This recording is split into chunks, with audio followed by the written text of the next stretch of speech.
How do you energize your structure with the best possible talent? That's the question I'm going to answer in this video. So far in these design to scale videos, I've been showing you how to think upwards from first principles to design a scalable structure, one that supports the chosen growth strategy. It's very important to do because if your structure is misaligned with the strategy, you're not going to scale very far or very fast.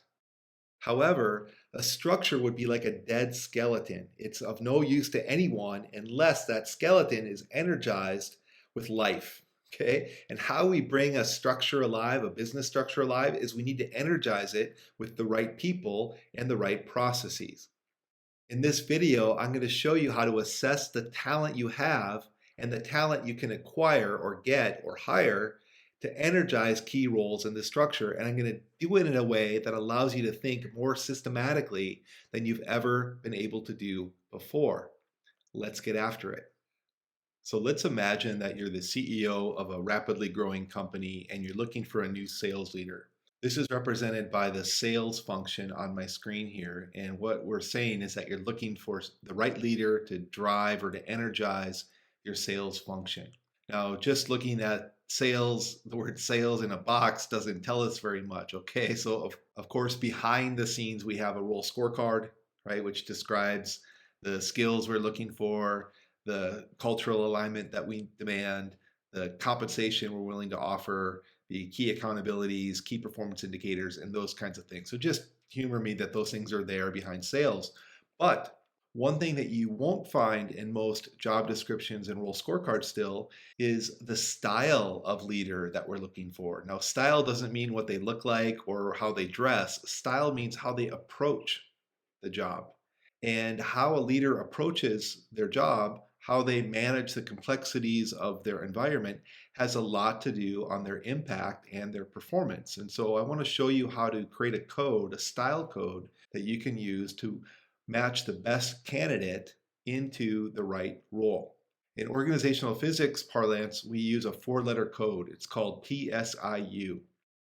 And this code, PSIU, is a representation that within all systems at all levels, there's these same fundamental forces at work. You can think of a force as an approach, a pace, a mindset, that kind of thing. And each of us has some combination of these four forces at work in our own style, our own work style. You'll see these styles reflected in teams.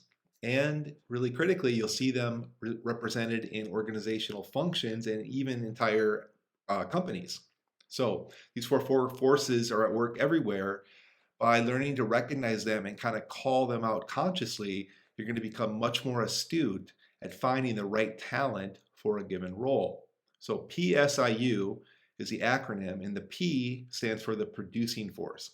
This is that force that makes things drive results. It's focused on what to do, get it done, win the deal, that kind of thing.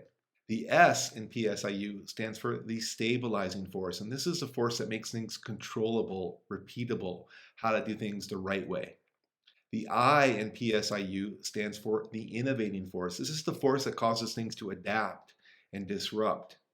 And the U in PSIU is the unifying force. It's what makes things respond as a whole. And the idea here is that while each of us have all four dimensions at work in our management style, there's always a trade-off. In fact, no structure is perfect, no hire is perfect. There's always a trade-off. And what I'm trying to do in this video and in this work is to teach you to make those trade-offs much more consciously, and also really to create a language so you can have these discussions more artfully with your team. So by going back to this function that I'm looking to energize with a new head of sales, I'm going to just simply call out the dominant forces, two or three, that I'm looking for in my head of sales. Now, in this case, I'm looking for a high drive to produce in my head of sales and a high drive to unify. So the capital letter indicates the dominant force or forces that I'm looking for. And the caveat is that I can't just choose all four capital letters, right? There's always a trade-off. And so I want to more consciously be aware of the trade that I'm willing to make by calling out the style that I'm looking for up front. So what am I looking for in this head of sales? Well, I'm looking for a leader who really gets after it, right? They drive hard, they lead by example, they're focused on moving the needle daily, weekly, monthly. That's the producing force. And I'm looking for a leader who can connect and influence and lead a wide variety of different styles within their own sales team, and they can interact and connect well with a wide variety of customer types. That's the unifying force. So I have two candidates, Leah and Luke. And my question to you is, if we assume that all other things are equal, including their sales skills, their cultural fit, and their comp, which hire should you make? And I want to say right up front, there's no best answer here. What I'm trying to do is to teach you to think systematically and critically about these kinds of trade-offs. So let's take a look at Leah. Leah has an innovator unifier force, okay, or an innovator unifier style. And what that means is that she's longer range oriented, she's very creative, she really leads well, she connects with a wide variety of people. What you'll find is that people genuinely want to work with and follow Leah, okay? Now, if you put her into the head of sales function here, where we need a high drive to produce and high drive to unify, notice that she's strong on the unifying force. You don't have to worry about that, but she's weaker on the producing force. You do have to worry about that. Now, should you hire Leah? I think you could. I think she could be successful in this role, but there are some caveats. One is that if Leah is going to take on this role, she's going to need a team of directors and sales managers who are big producers, who really like to get up early in the morning, work hard, get after it, rally, move the needle, and they're short range oriented. If Leah was to hire a bunch of other innovator unifiers, you're going to have a very loosey-goosey, creative free-for-all going on in your sales team. And unless your strategy calls for that, it's probably not a good idea, is it? Okay. Now, let's take a look at Luke.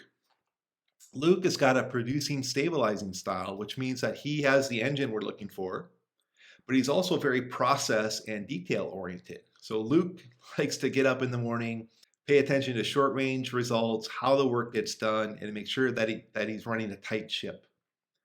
So if you were to put Luke in this role, he's going to have the engine that you're looking for. He's got the strong producing force, but he's weaker on the unified force, and he's going to bring a bit more stabilizing force to the equation than you thought you needed. Now, if you were to hire Luke, I would expect things to tighten up, probably maybe too tightly, but there's going to be a well-run sales process and a team that works kind of by the numbers, by the rule book. Now, what's interesting about this is if you hired Luke, the innovator unifiers that are on the team aren't going to thrive in that role. They're going to quickly look for work elsewhere because they want more creativity, teamwork, connection, flexibility in the sales process. Okay? Again, there's always a trade-off. So while if you hired Leah here, you could fill in a team of producer stabilizers underneath her, and that team will probably be pretty high performing, all other things being equal. But if you put Luke here, you'd have a harder time adding in the innovating unifying force from within the sales team. So you need to make sure, if you were to go this route, that you have a high innovating force supporting Luke from business strategy, from product strategy, and that you have a high unifying force supporting Luke from culture and talent, from sales operations and other places in the organization. It's just going to be hard to really energize that strongly under a producer stabilizer style within that department. Okay, so there's no right answers. All I'm trying to do is to create a language where you can think through and decide on these trade-offs much more consciously, right? With much more clarity than you would have been able to before without a language like this. So, growing a business is complicated. Having the right level of awareness and context can make it less complicated.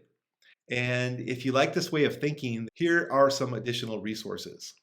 One, there's my book, How to Think About Hiring. So this book gives you a simple one-page dashboard that helps you to identify the target characteristics you're looking for in a candidate, including skill level, cultural fit, PSIU style match, and comp, and kind of be able to work the different candidates on your draft board to identify who is the best candidate for this situation. On my website, organizationalphysics.com, you'll find PSIU assessments. And these are the assessments you can use. First of all, create a role scorecard that calls out your desired PSIU target style. And then you can send an assessment to qualified candidates, and that'll tell you how closely they match the PSIU target. Okay, not only how they're showing up, but how they want to show up. And you can compare that to what you think the role needs. Very useful tool to use in the interviewing process and to make those decisions between two close candidates. Now, none of this will work unless you have a good structure in place, right? Structure must support the strategy. And so that's why I've published my new book, Designed to Scale, which will help you to think from first principles and design your structure from the ground up. It'll show you how to align a PSIU code for each function in your business. And then you can deploy these other resources like how to think about hiring and PSIU assessments to get the right talent and keep the right talent in your organization. Thanks for listening.